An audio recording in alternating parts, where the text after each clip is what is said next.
Here it is right here. For the love of Christ, it compels us because we judged us that if one died, who's this one? Christ, he died for all believers. All believers. He didn't die for the world, folks. He died for the believers. He died for everybody in the world. He died for creation, but not every human. If he died for every human, then nobody goes to hell. Then all believers died. You see? All believers died. It's the same thing. This is a different book, folks. We've went now to our third book.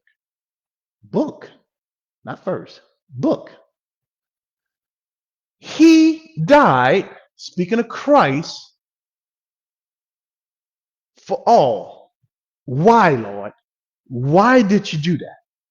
That those, okay, now we're getting very specific. That those and only those, you see, it's not all, it's all believers. And these believers are the those who live. The believer died, right? The believer died.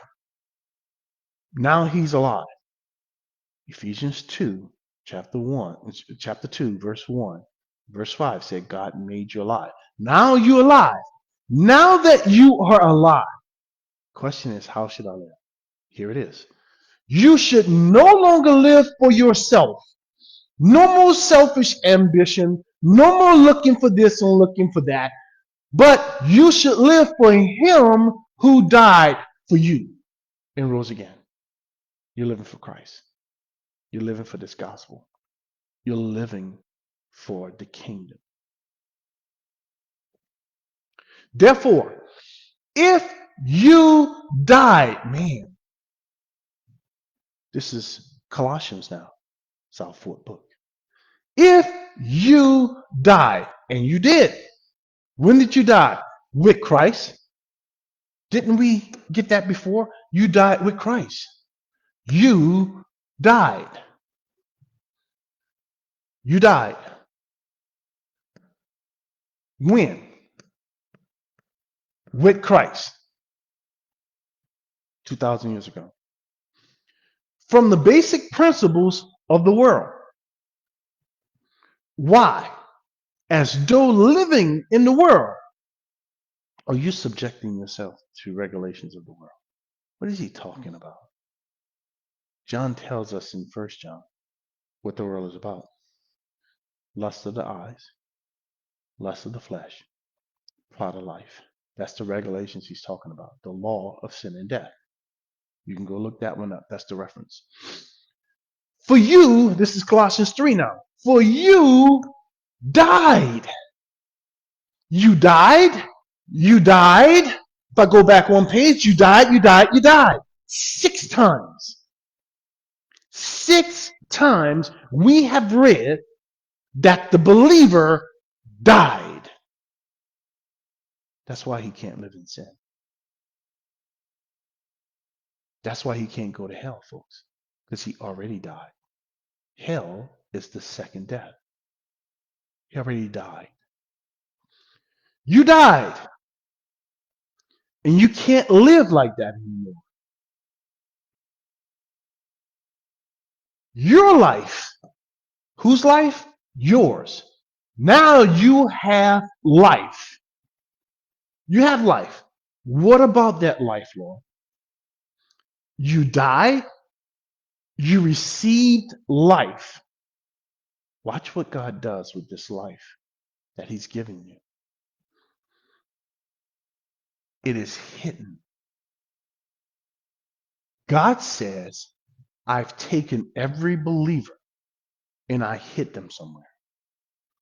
Where did you hide them, God? I hid them with Christ. I hid every single believer. I hid them with Christ. Where, Lord? In myself.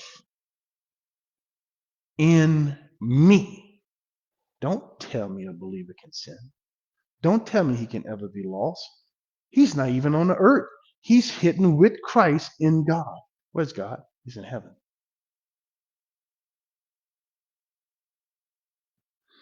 This is a faithful saying. What is? We died. This is Timothy now. What's a faithful servant? We died.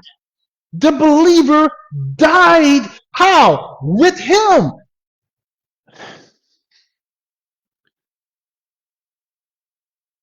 With him. You died. You died with him. You died with him.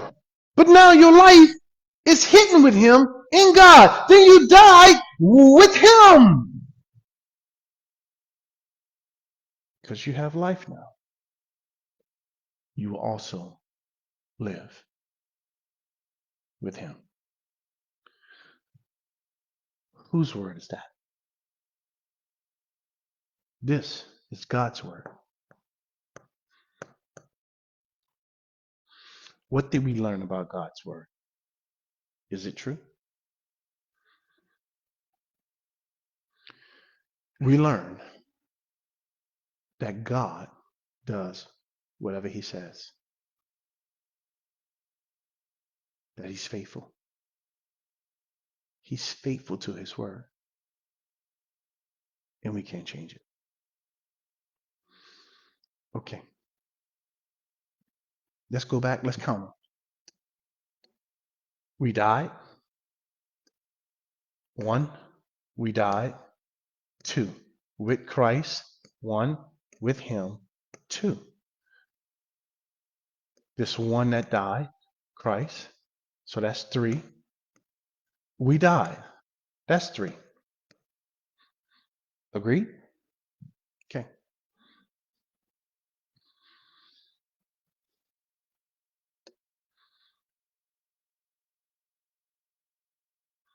We died. That's 4. Right? Our old man was crucified. We died.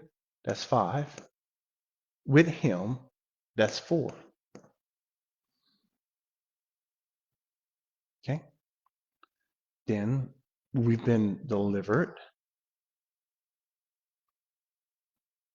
having died. So that's 6. The Spirit, newness of the Spirit. So folks, look, 6 times. How many witnesses? Listen, I only wrote a few. I can go on and on and on and on about this, but I'm not.